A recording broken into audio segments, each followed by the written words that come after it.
Halo,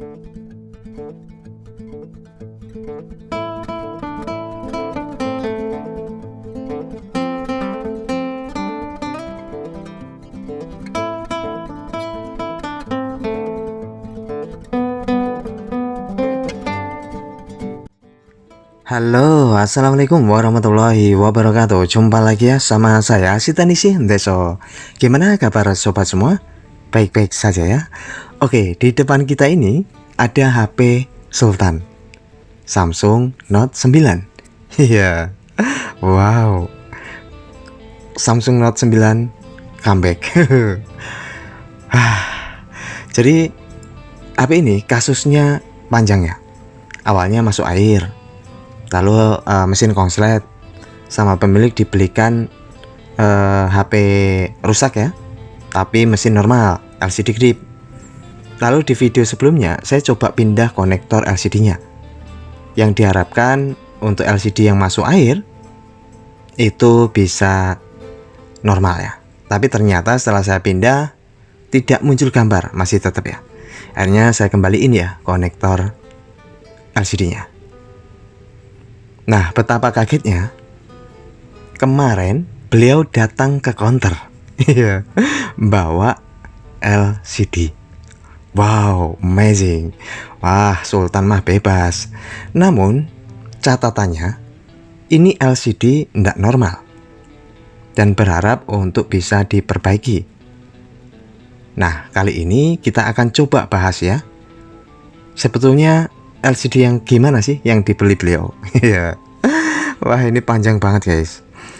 Oke, ini kita akan copot dulu ya. Jadi ini mesin yang normal, yang kedua kalinya beli ya. Pemilik beli mesin normal tapi LCD kedip. Dan ini LCD yang baru aja dibeli via online ya. Jadi minusnya itu, bilang pemilik, LCD itu nyala ya, muncul gambar, tetapi tidak bisa disentuh. Wow, ini berat ini guys. Berat, saya kaget ya. Wah, saya juga belum tentu bisa, saya bilang begitu. Tapi ya saya berusaha ya, karena ya kasihan juga, sudah terlanjur beli lagi LCD-nya. Wah, gawat ini. Jadi beban ya, saya itu beban ya kalau misalnya udah terlanjur beli lalu ya, karena untuk elektronik kan kita nggak bisa jamin bisa enggaknya ya, kita hanya berusaha. Oke guys, kita akan copot ya untuk di HP yang LCD-nya kedip.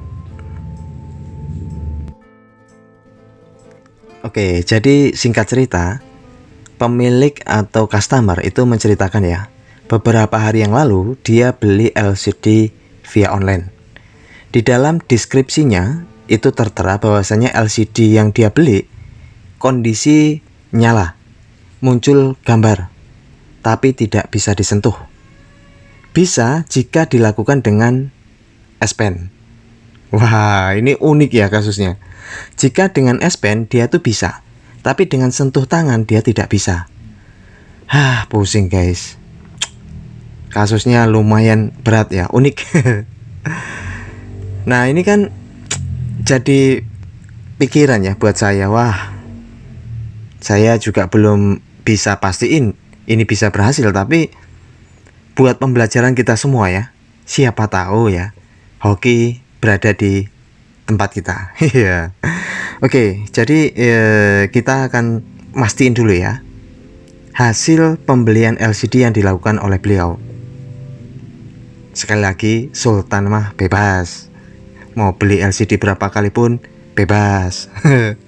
Namun untuk yang terakhir kali saya sampaikan, jika metode atau saya gagal memperbaiki ya disarankan beli yang normal saja ya LCD-nya. Karena ya sayang banget ya buang-buang duit terus.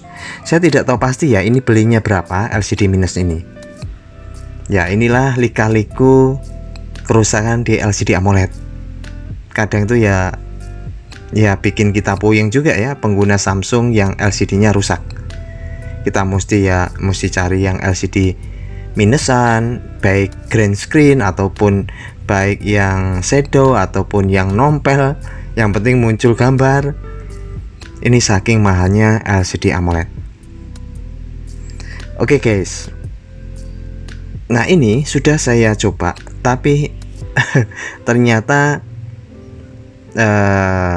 nggak ada bagian konektor casnya.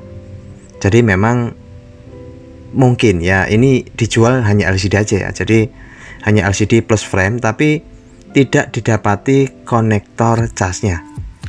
Oke, kita akan copot untuk di konektor cas ini ya, kita akan pindahkan karena ini saya akan memastiin ya setelah pembelian via online, dan ini digaransi ya, jika ternyata tidak sesuai di deskripsi penjualan ya bisa diretur.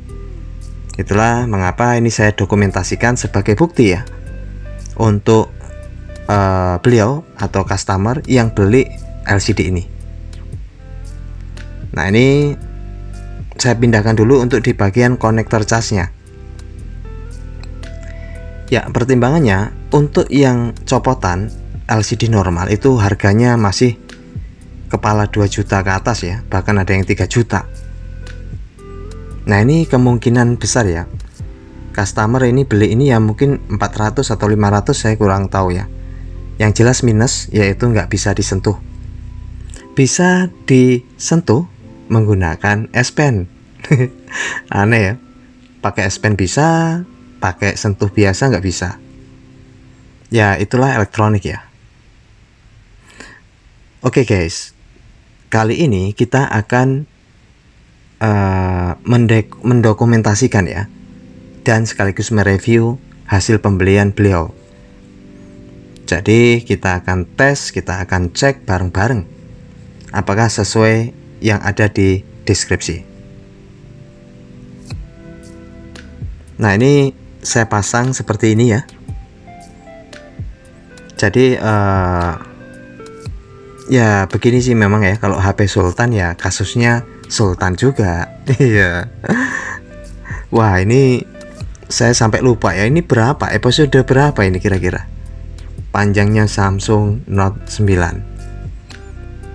Sampai nggak enaknya beliau tuh saya dikasih uang duluan ya kemarin, tapi saya tolak. Saya belum bekerja sampai seperti ini. Lagian juga kan berimbang ya, mutualisme. Saya bikinkan konten buat pembelajaran ya, saya kalau kasusnya kemarin juga belum berhasil ya nggak mau ya. Jadi saya kembaliin yang diberikan beliau. Nah, kali ini kita akan tes dulu ya. Nah, ini saya cas. Oh, mantap ya, gambarnya muncul ya. Temperatur ya. Nah, ini yang perlu di garis bawah ya. Di awal video pertama itu saya mengira ini memang temperatur ya, tapi ternyata saran dari sobat Tekso semuanya itu amazing ya. Semua pinter-pinter ya, bahwasanya itu memang karena charging wirelessnya belum dipasang sehingga muncul temperatur. Nah, ini kita coba pasang ya. Jadi ya satu HP banyak kasus ini. Ya, yang belum lihat monggo silahkan dilihat ya di episode sebelumnya. Wah, kayak sinetron aja. Ya, ini bukan sinetron guys, ini real apa adanya ya. Oke, ini kita coba setelah kita pasang wireless chargingnya. Wow, amazing. Ternyata hilang ya temperaturnya. Oke, kita tunggu prosesnya ya, karena hanya 0%. Kita biarkan dulu. Oke guys, ini kurang lebih 10 menitan. Ya, satu batang rokok lah, cukup. Kita langsung nyalakan saja ya. Wow, gambarnya masih tajam ya. Ya, ini mungkin dibeli 400 atau 500 ya.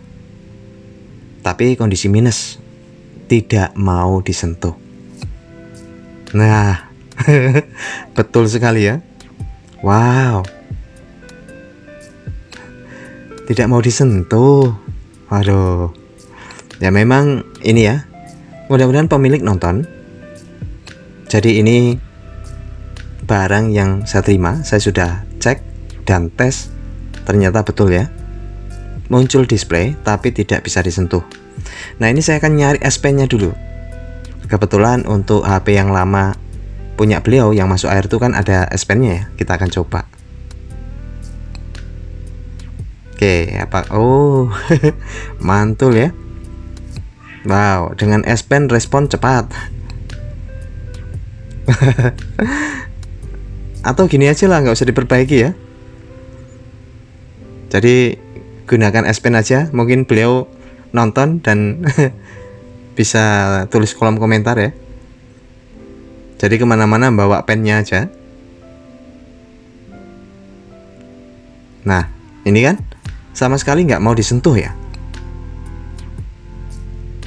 Ya, ini LCD minus ya. Jadi harapan beliau untuk bisa diperbaiki. Kalau bisa diperbaiki kan lumayan ya. LCD-nya masih bagus, gambarnya juga masih lumayan ya. Cuman nggak bisa disentuh. Wah, ini sih kasusnya bikin pusing nih. Beban juga saya. Aduh. Ini pertanyaannya rusak di mana kira-kira?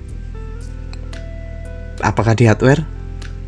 Biasanya ya, kasus seperti ini itu terjadi di mesin. Tapi kita dapati mesin ini normal ya. Karena LCD-nya bawaannya memang sudah seperti ini. Sentuh tidak bisa. Yang sering dibahas di komponen mesin, di saat touchscreen tidak berfungsi, tapi menggunakan S Pen bisa, itu biasa terjadi korosi di bagian konektor LCD-nya. Dan itu merembet di bagian komponen kecil, kutu-kutunya, baik resistor ataupun kapasitor yang ada di area konektor LCD. Nah, jelas mesin ini kan normal. Karena di beliau tuh yang LCD kedip itu kan bisa disentuh ya. Nah, ini saya kasih tunjuk ya. Yang umum terjadi kasusnya itu di wow. Saya melihat ini di konektornya tuh kelihatan sudah pernah dioprek ya. Jadi udah pernah dicopot ini kelihatannya. Wow, saya curiga untuk di bagian memang LCD-nya ya, terutama di konektornya. Dia ada kayak bolong-bolong, lalu kakinya juga nggak rata. Wow. Wah, ini panjang nih ceritanya. Wah, jadi dilema juga ya. Karena konsekuensinya kalaupun kita mesti copot lagi konektor, ya kalau berhasil lagi nyala itu aja lah. Ya kalau berhasil nyala lagi, dikembaliin nyala lagi. Kira kalau enggak, saya yang nombok ini guys. Wow. Ya kalau mesin nggak mungkin ya, mesin ini normal karena dibeli beliau tuh mesin normal, cuman LCD kedip ya sebelumnya. Nah, ini LCD yang baru aja dibeli. Wah, ini lumayan gede ini resikonya. Kalau saya ambil resiko ya saya siap nombok ini kayaknya. Oke lah, sementara itu ya. Saya akan semedi dulu. Mudah-mudahan bisa dilanjut. Bye bye. Assalamualaikum warahmatullahi wabarakatuh.